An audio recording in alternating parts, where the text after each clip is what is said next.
Alright, what's going on everyone? It's Green Zero back here again, bringing you some Kane's Wrath action. Yes, I did say some twice. Anyway, look where we are. Tournament Tower. You're like, oh, Tournament Tower. I mean, it's the least popular ranked 1v1 map. It kind of does deserve its position there, but I'll talk a little bit about the map later on because this map hasn't really featured in a video. I don't think it's had a feature match on it since July last year. I did check. I had a game on it July last year. That was my last full-length feature match VOD from the map, I do believe. So it's November 2011, so more than 12 months now. So that's pretty bad for this level here. Doesn't turn out a lot of good games, but anyway, don't want to keep talking on too much here. I want to get into this game. We have Beatforward as GDI versus SteveNash as Reaper 17, and he will be on the right-hand side of Tournament Tower.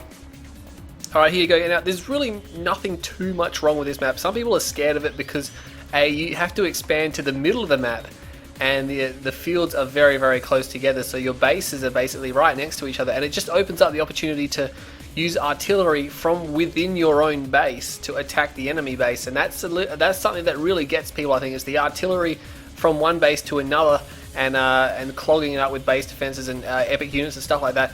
A lot of rushing on this level because it's very small. I mean, it seems small, but apparently it's actually quite long lengthways if we just zip across here.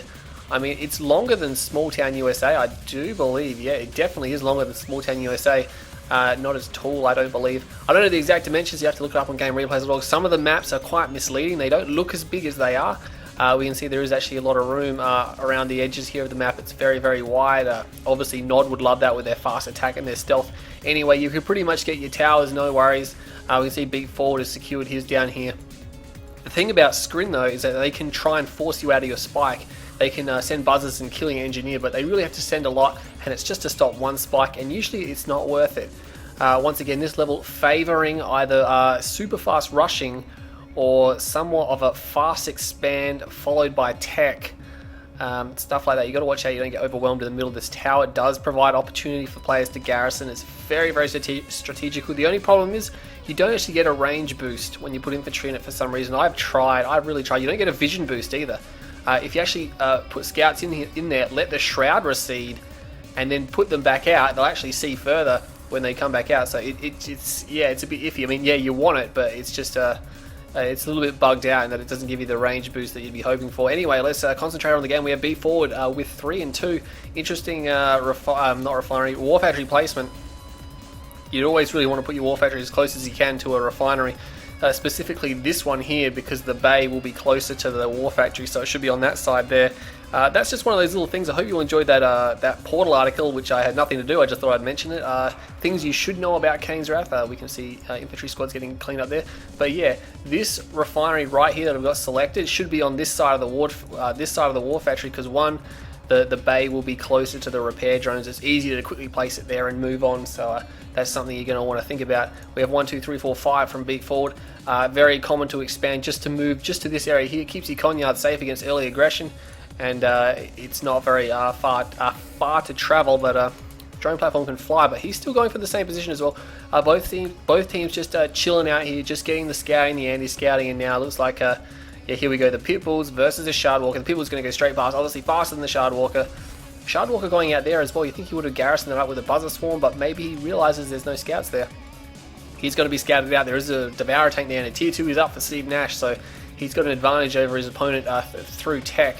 A lot of Predator tanks coming out now, and there's the Shardwalker that will die. Oh no, Beatforward. His Predator tank moving out of range there. He could have kept it in range by following it, but no, maybe he can cut it off with this Predator tank. Yes, I think he might get lucky.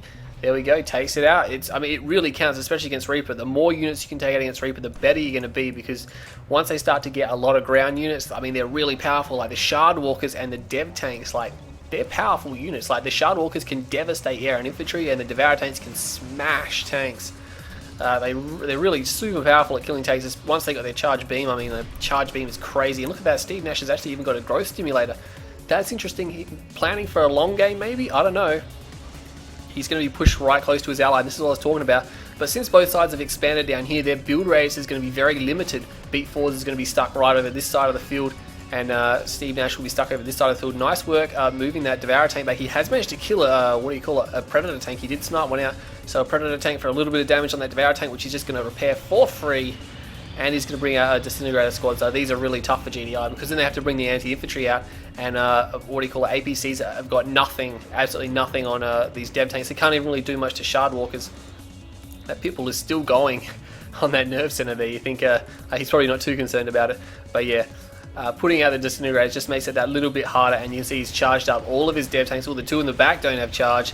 And here we go, Beatforward's like, uh-oh, got to do something about those Disintegrators. He can defend it with the towers at his base here. But look at that, SteveNash coming in and Beatforward. He needs some air support, or he needs something. He needs some shatterers, I don't know, something like that. He has got the air support, here we go, so he's responded. He's got this up well in advance. He's not going to lose any halves. He's going to lose a couple of tanks, and these guys here are going to get sniped out. Ooh, wasted quite a few rockets then. At least half, maybe a third of a volley there, or 2/3 of a volley. But he is going to get quite a few Dev tanks. He got at least, I think he got 3. Did he get 3 or just 2? No, he definitely must have got 3 there. So that is going to rout that attack just for now. That one Predator tank just escaping. Now Beatforward does have the advantage. He has 2 ref here. And oh man, he's got a tech center. So this is what we're talking about. Well, it looks like SteveNash has 2 ref here. So he needs to transfer his harvesters right now. He's just out of tib. He needs to manage your harvesters. Manage your harvesters. Don't let them do it automatically. It's fast if you do it manually to move into the next field. And almost a harvester getting sniped out there. That was close. That Shard Walker going in, it will die. These Orcas obviously going to die pretty quickly. The Shard Walkers, if they do manage to snipe them down before they're properly destroyed. There's one more Shard Walker there. Oh no, don't attack move, Beatforward. You attack move your Orcas. Once the Orcas run out of ammo, they actually continue on to the attack point, which is really bad, and then turn around and go back. So make sure you micro your Orcas there. That cost him 2 Orcas. Definitely cost him 2 Orcas there, but he may save another harvester. Micro is pretty good on both counts. SteveNash doing well with his Dev tanks, and obviously Beatforward saving harvesters and tanks left, right, and center there. But looks like SteveNash is going to remain as the aggressor. So this is actually a pretty good game on tower. I mean, it started off as your average Kane's Wrath game, but it's really worked in to the unit mixing, the concentrated attacks. I mean, it is a backdoor map in the sense you've got these 2 alleyways down the back to attack at the rear, but GDI is very slow, and Reaper 17, well, they're pretty slow as well, so they're going to be more content to push at each other.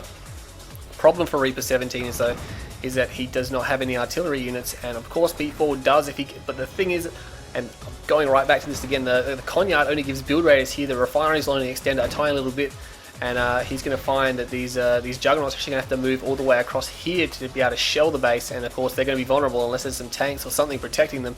There's 4 Orcas now. Orcas have been repaired. Not repaired, they've been rebuilt actually. One of them was repaired, but the others were destroyed. A nice placement of the Reclamator hub, getting some free repairs on that harvester while it waits to dock. And look at that. Whoa, I don't know why he used that there. His Dev tanks are actually closing.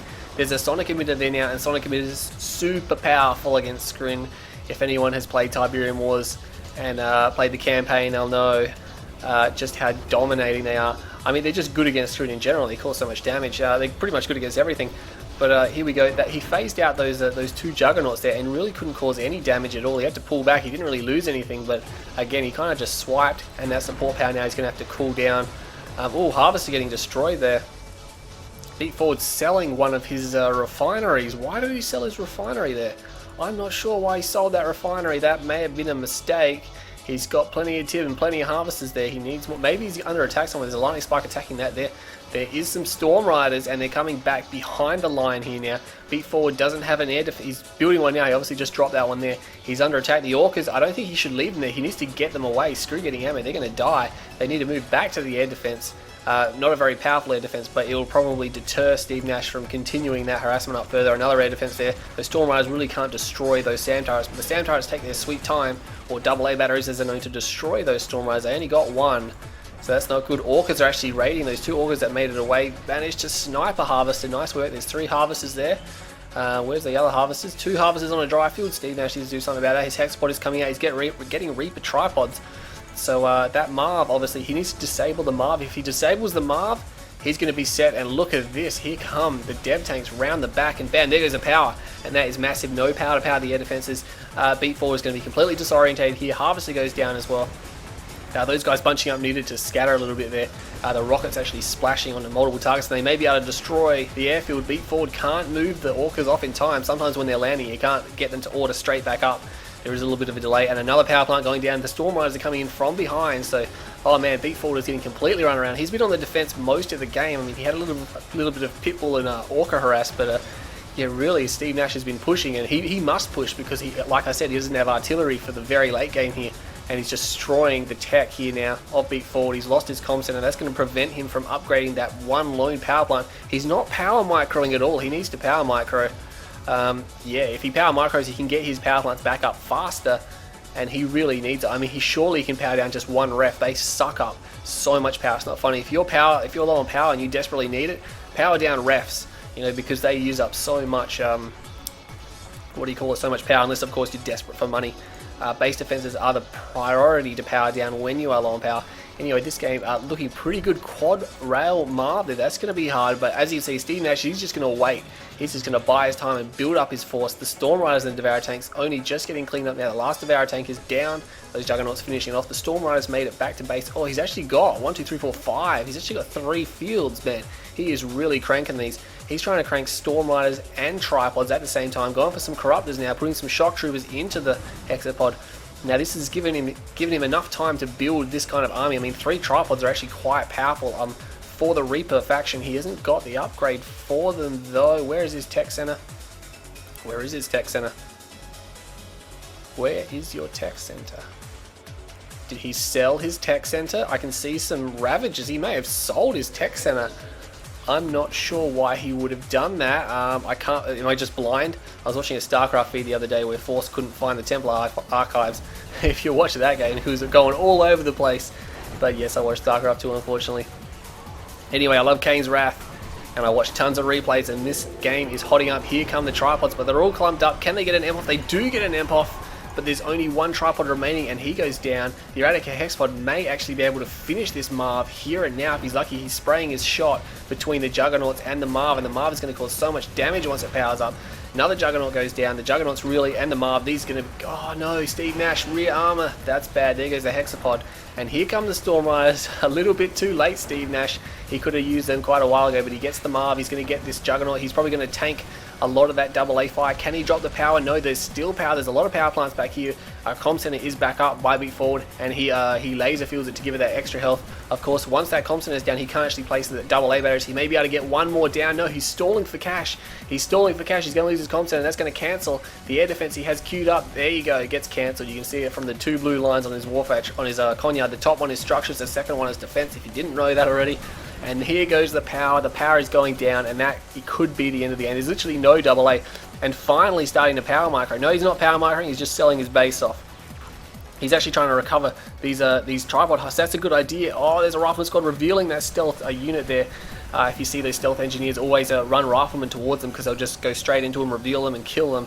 And it looks like he gets 1, he gets 2 of the Reaper tripods, kills one of the engineers. He may be able to drop one of those tripods straight away. Oh man, Beatforward, you need some power. Here we go, finally power microing. There we go. I don't think he needed to download, not download, but downgrade. No, power down. Oh man, he's having some serious power problems. And this game here, a prime example of why power plants should be an extremely high priority for raiding units like these guys here. They just cause so much problems. Like, he can't refine with his refineries powered down. He can't use any of his support powers. All of his support powers are locked. He can't. All of his upgrades stop.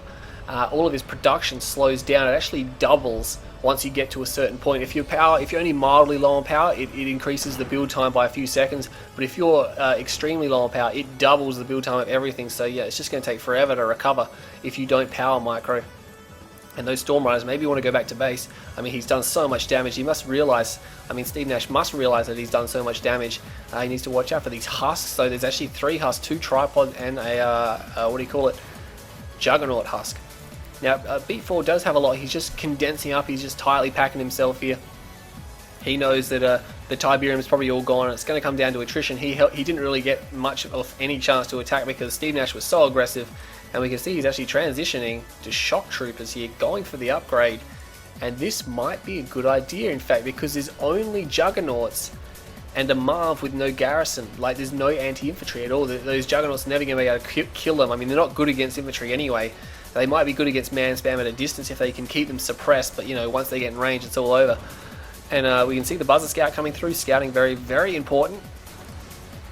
Obviously, you want to make sure that Beatforward isn't recovering too much. Wants to see what he's doing. There's obviously nothing much happening on this field. It is completely dry. Beatforward may need to get that Tiberium. There's not much there. And now those, growth stimulator. is actually probably paying dividends. It's probably paid for itself by now. It only gives you 15 credit every couple of seconds, but yeah, it's extending the life of this Tib field. It's causing it to grow faster. It's giving him free money. It's pretty, like I said, it's probably paying for itself. So good call there by SteveNash, but again, not a very popular one because people don't see the short-term value of it. I mean, SteveNash could definitely sell one of these extractors. He doesn't need 2 here anymore because there's no Tiberium. He's actually got a missile battery there, but a Beatforward, I mean, he knows that Beatforward has actually got no air at all. He destroyed the airfield, and you can clearly see there isn't any airfield there because he just sent a buzzer scout through. And Beatforward, all of a sudden, he's trying to mass up. I think he's going to go on attack very soon. Once he repairs these tripods, he's going to be like, alright, we're going to move out right after this.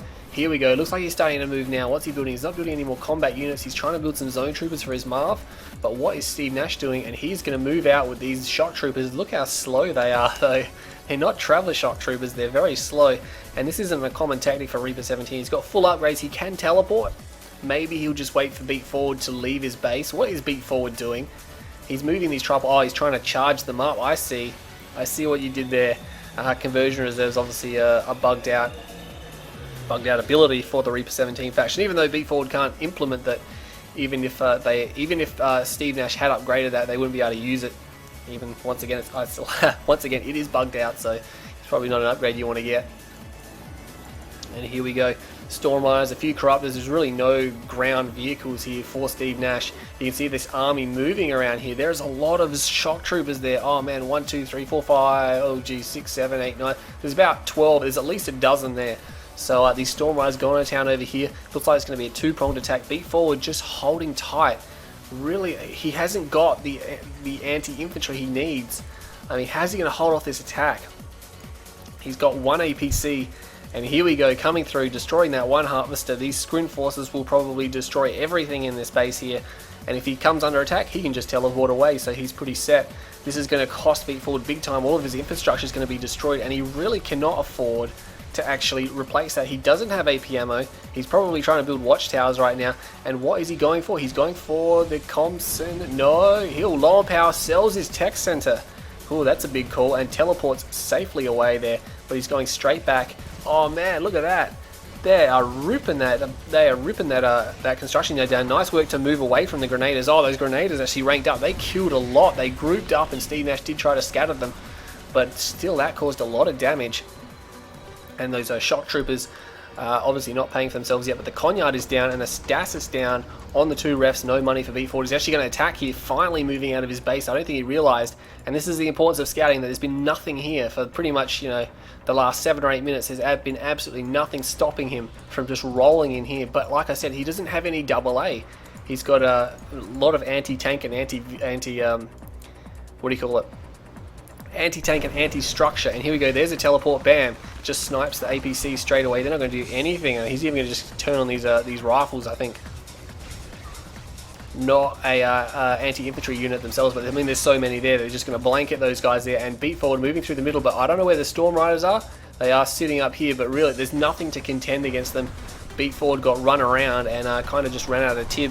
A lot of transitioning there by SteveNash, so he really mixed it up. I mean, he took a big risk doing some things that Reaper aren't normally, don't normally do and aren't normally good at. But it's just because Beatforward had no idea it was coming. He was able to pull it on him and destroy him, and he needs to focus down these units because they may actually retreat or get some AA. And APCs are not going to stop him, I can tell you right now. Destroying the comm center as well, probably going to take out the power. Beatforward getting crushed now. Here we go.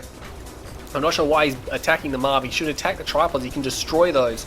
The Marv will probably make it back to base. There we go. Fine. You got to prioritize. You got to destroy what you can destroy, because now these guys are getting back to the air defenses, and he's not going to want to sit in them for too long. There's only 1 AA battery there. There's 3 APCs. There's a few rockets coming now.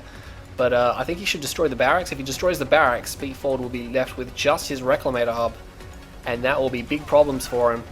I mean, destroying either one of these structures is going to be critical at this stage. That's actually an engineer. What is this? Oh man, I'm sitting here and I can see, hang on, there's an assimilator sitting on this bench just here. And oh no, he needs to lift off. Yes, he does lift off. You got to be careful when you're lifting off under fire. And oh no, they're going to be revealed. They are going to be revealed by the infantry. Obviously, infantry revealing stealth at a very close radius, about that big around them, about that big an area around them. It's not very big. It's only about a centimeter or 2. These shock troopers still going, but they're going to be able to snipe down these APCs. They don't have AP ammo. And into the rear armor. Nice work, SteveNash. How's he making this work? I don't know. Beatforward obviously just doesn't have enough Tiberium left to transition anymore. He's pumping out a lot of rocket squads. He doesn't have a lot of anti-infantry. He can probably destroy these guys nonetheless. There's 2 Corruptors moving in now. I'm not sure what they're going to do. But, yeah, this is a pretty good game for Tau. I mean, it's already got a couple of Wubs. Whoa, where did they come from? He's actually got quite a lot of Storm Riders there. Again, I'm actually going to have to take some screenshots for the splash for this, because in my third series of odds, I don't actually have a splash screen that you see at the start where it tells you the map. I'm going to have to take some screenshots after this game, so that's going to be pretty good. These Storm Riders now coming down. Are they going to come and finish the job? They could just snipe. Oh, look at those Storm Riders, not Storm Riders. Those obviously the shock troops getting cleaned up, but those Storm Riders could just drop the defenses here, and that's what they're going to do. That's exactly what they're going to do. They're going to target these 2 weakened ones. Now they need to target the others. Beatforward may try to power micro, but it's not going to be enough. There's only 1 power plant left, and that is nowhere near enough. It's not upgraded. It can't power any of this stuff here. He's forcing to sell. He actually sold the AA battery. Obviously can't use it anymore, and now he's going to snipe down these APCs. I think he needs to focus fire. There you go, focus firing now. Whoa, what's going on there? We have a lot of sporadic damage coming on those Storm Riders, but again, it's hard to focus them down because they move so fast. They move all around the screen. People just attack move, and you can't really blame them. They're actually going to move out of there. Probably going to go back and get some repairs because there are a lot of damage there. They've been softened up very heavily. Look at the damage spread on those. Once again, it's really tough to take them out when they're in a big group like that. And what's this, SteveNash? You've actually got quite a lot of Tiberium there. What are you doing about that? Trying to repair his drone ship. You can't actually get it over the top of the gravity stabilizer. Trying to get some free repairs. I'm not sure. Can you get free repairs from your gravity stabilizer? I'm not sure. He's moving it. I'm not sure where he's going to send that. He's actually going to go for a run. I mean, really, where are the Storm Riders? They're over here, and these are his last buildings. These are Beatforward's last buildings. The Buzzer Swarm power was obviously called in there. Kills all those guys. Kills those guys. Beatforward can really, he must know, oh, I've lost. I can't get back in time to defend those. Not that I've got anything to defend those. And SteveNash is going to come through for a victory, despite there being a massive army of Juggernauts, Tripods, and an upgraded Marv. SteveNash is just going to destroy this last structure. I don't know why Beatforward's not trying to repair it. He must have some money. And he's actually going to change targets and focus down these units here. Oh, he didn't quite destroy it. Oh, you can't really blame him. He's so close. He's probably going to sell the last of his structures here. I'm not sure where the drone platform is. It is over here. Beatforward doesn't know it's over there. He's just moved out and away from that position, so he's probably not going to check it for a while.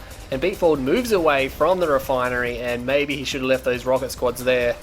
I mean, there might have been a chance of victory if he got the rocket squads there, but now there isn't, and all this army is going to go down. Let's see the explosion. Oh, dead Marv, dead infantry. So that game, pretty good.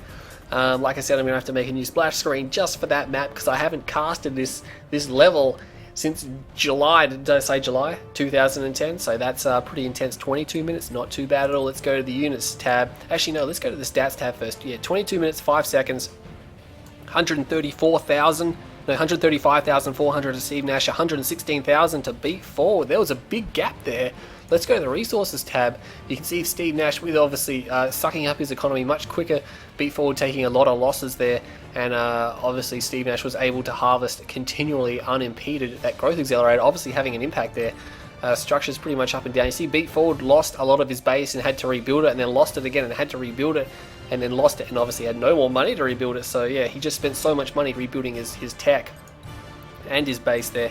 Units up and down. We see SteveNash is the yellow line, so he won a significant battle there. Pretty even up until that point of the game where obviously SteveNash went way ahead, but then Beatforward did kind of bring it back. They kind of switched over, and look at that right down at the bottom there.